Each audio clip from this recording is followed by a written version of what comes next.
Hello YouTubians, today I'm going to be talking about my TBR reading pile for the Booktubeathon marathon, which is happening between the 14th and 20th, which is going to be starting on Sunday, which is tomorrow for me.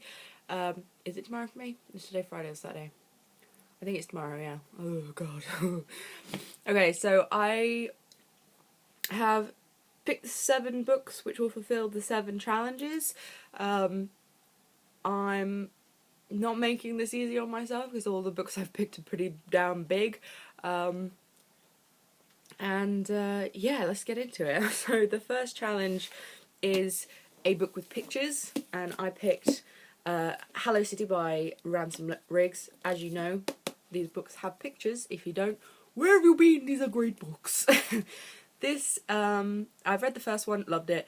Picked this one up. I was like, I could read a graphic novel, I could read an anime, but actually this is what I wanted to read. I bought it recently, and it's been on my immediate TBR, so I might as well read it for the marathon. And I think I can probably whiz through this one so quickly, which makes it a good book for the readathon.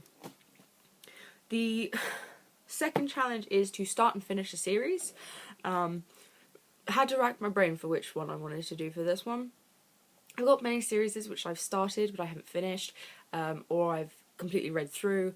Not many that I haven't started at all, and then a few which are just so long that it's just like, that's not gonna happen in a week, or even for a readathon. So I finally came up that I was going to read The Shining and Dr. Sleep. This is a bind-up of The Shining, Carrie and Misery, and this is Dr. Sleep. Obviously I'm just going to be reading The Shining. I've read Carrie before, and I haven't read Misery, but I should probably get around to it. But for this readathon it will be The Shining and Dr. Sleep. This is a prequel, so it is a series, if you didn't know. I do like Stephen King, and it's only 2 books, so I thought this will be good for me. They may be thick, but they should be quite interesting. I've seen the film, and I really enjoyed that, so I'm pretty sure it should be good. Maybe. The third challenge is pick a book with red on the cover. As you can see, this is a very red cover, and it's Leviathan by Scott Westerfield. I've not actually read any Scott Westerfield before. I know he's much loved in the booktube community, and yeah, so I decided that I was going to pick it up. I have many books with red on the cover. A lot of them I've read, but I thought this one would be a really good one for this readathon. Seems as it's a YA, which they tend to be well-paced, easy to reads, good for a readathon, even if it is thick.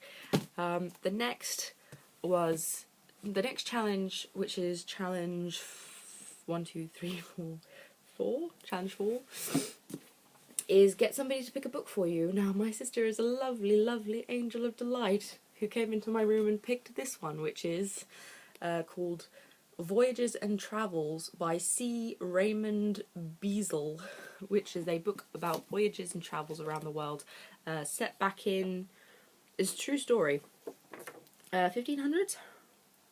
No, not 1500s.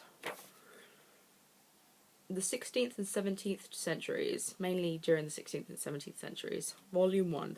I do have the 2 volumes of this. I got these for my birthday and I haven't read them yet. And she decided that she was either going to pick this or she was going to pick the Luminaries, or however you say that, the big, big, thick-off book that won the Man Booker Prize last year. Was it last year or the year before? Not sure. So yeah, this was the book that she picked for me. This, I think, is where I'm going to, my downfall for the Booktubeathon 2014 will be. But I'm going to try, and I'm going to beat Laura down, my sister.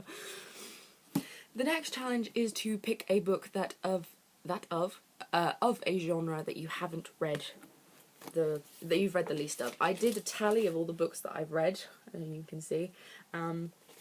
Contemporary was the least, classics the most. I was quite impressed with myself for that one, but contemporary was definitely the least.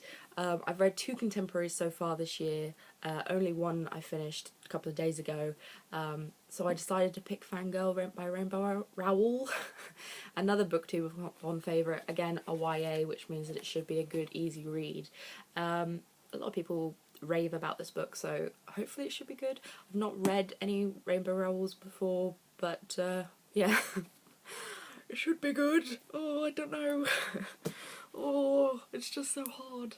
Okay, the 6th challenge is to read a